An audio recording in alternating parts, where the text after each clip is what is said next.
மத்திய அமைச்சர் வந்து பார்த்தீங்கன்னா அந்த தமிழக எம்பிக்களை தொடர்ந்து அவங்க தான் பேசுகிறாங்க. மும்மொழி கொள்கை தொடர்ந்து இப்படி போய்கிட்டே இருக்கு. நான் என்ன சொல்கிறேன், ஒரே ஒரு கருத்து, இதெல்லாம் நான் ஏற்கனவே முதலமைச்சர் நிறைய தடவை பேசியிருக்காரு. நான் ஒரே ஒரு கருத்து சொல்கிறேன். மும்மொழி கொள்கை என்றது முதலில் 1968 நல்லா புரிஞ்சுது. 1968 முதல் தேசிய கல்விக் கொள்கை, முதல் NEP நேஷனல் எஜுகேஷன் பாலிசி என்றது சட்டமாக அமல்படுத்தப்பட்டது.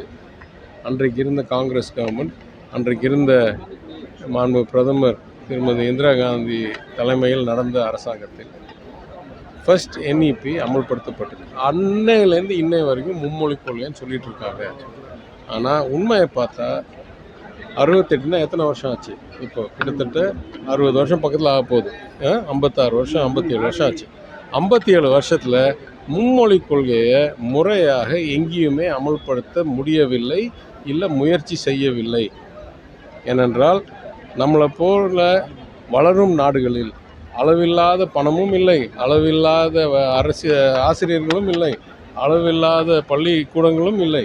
ஆனால் இருக்கிற ரீசோர்ஸஸ், இருக்கிற கட்டடங்கள், ஆசிரியர்கள், நிதியை வைத்து எப்படி சிறப்பான கல்வி வழங்குவது என்றது ஒவ்வொரு அரசாங்கத்துக்கும், ஒரு மாநில அரசாங்கத்துக்கும் ஒரு முக்கிய இலக்காக இருக்கும். இந்த இலக்கில் யாரெல்லாம் எங்களைப் போல் 2 மொழிக் கொள்கையை எடுத்திருக்கிறார்களோ, குறிப்பாக நான் தமிழ்நாடு மாத்திரம் பேசுகிறேன், அடுத்தவங்களை பற்றி பேசுகிறேன், சிறப்பான விளைவு கிடைச்சிருக்கு. தேசிய அளவுக்கு ஒப்பிட்டு பார்க்கும்போது, அதாவது தேசிய சராசரிக்கோ இல்லை தேசியத்தில் வேறு எந்த மாநிலத்தோடைய விளைவோட சிறப்பாக தமிழ்நாட்டுக்கு நம்மளுக்கு விளைவு கிடைச்சிருக்கு. அப்போது 68லேன்னு சொல்லியிருக்காங்க மும்மொழின்னு சொல்லியிருக்காங்க. நம்ம சொல்கிறோம் இல்லை, பேரறிஞர் அண்ணா எங்களுக்கு சொன்னது 2 மொழி தான். நம்மளுக்கு தமிழ், உலகத்துக்கும் நாட்டுக்கும் ஆங்கிலம். திருப்பி கேட்குறேன், எங்கேயாவது 2 மொழி கொள்கையை ஒழுங்காக நிறைவேற்றியிருந்தார்கள் என்றால், குறிப்பாக வட மாநிலங்களில், தமிழ்நாடை தவிர நான் பேசுகிறேன், யூபியிலையோ பீகார்லேயோ இல்லை ராஜஸ்தான்லேயோ மத்திய பிரதேஷ்லேயோ அமல்படுத்தியிருந்தார்கள் என்றால் நம்மளுக்கு 3வது மொழி தேவையே இல்லை. ஏன்னா அவங்க மொழி அவங்க கற்றுருப்பாங்க, அவங்களாம் ஆங்கிலம் கற்றுருப்பாங்க. எல்லா மும்மொழி கொள்கைகளையும் ஆங்கிலம் 2வது மொழியாக தான் கூறுகிறார்கள், 68லேருந்து கூறுகிறார்கள். எனவே 2வது மொழியை ஒழுங்காக கற்றுக் கொடுத்திருந்தார்கள் என்றால் இந்த மும்மொழி கொள்கை பிரச்சனையே வராது. இப்போ 3வது தேசிய கல்விக் கொள்கை என்ற ஒரு முயற்சியை பாராளுமன்றத்தில் கூட நிறைவேற்றாமல், நிதி ஒதுக்கீடில் அதற்கு இது பண்ணாதான் அதுக்கு நிதி கொடுப்போன்றதை எங்கேயும் கூறாமல், ஏன்னா அதுக்கு ஜனநாயகத்துக்கு விரோதம், சட்டமைப்புக்கு விரோதம்.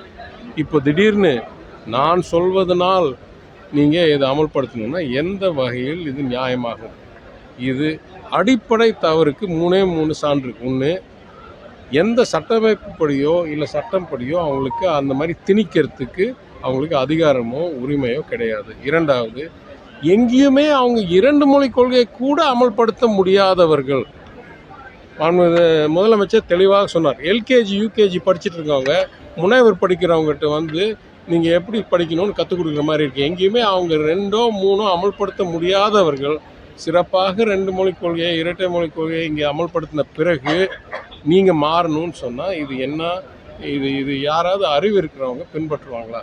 3வது கேள்வி, இத்தகைய சூழ்நிலையில் நிறையா மாநிலங்களில் அவங்களுக்கு 1 மொழி கொள்கை கூட ஒழுங்காக நிறைவேற்ற முடியாத சூழ்நிலையில் நம்மள்கிட்ட வந்து நீ 2 மொழியில் சிறப்பாக செஞ்சிட்ருக்க, ஆனால் நீ 3 மொழி பண்ணியே ஆகணும் கட்டாயப்படுத்தினா பாக்கி இருக்கிற இடங்களை நம்ம அளவுக்கு உயர்த்த முடியாதது என்றதனால் நம்மளை அவங்க அளவுக்கு குறைக்கணும் என்று முயற்சி செய்கிறார்களா என்ற அச்சம் உருவாகுது.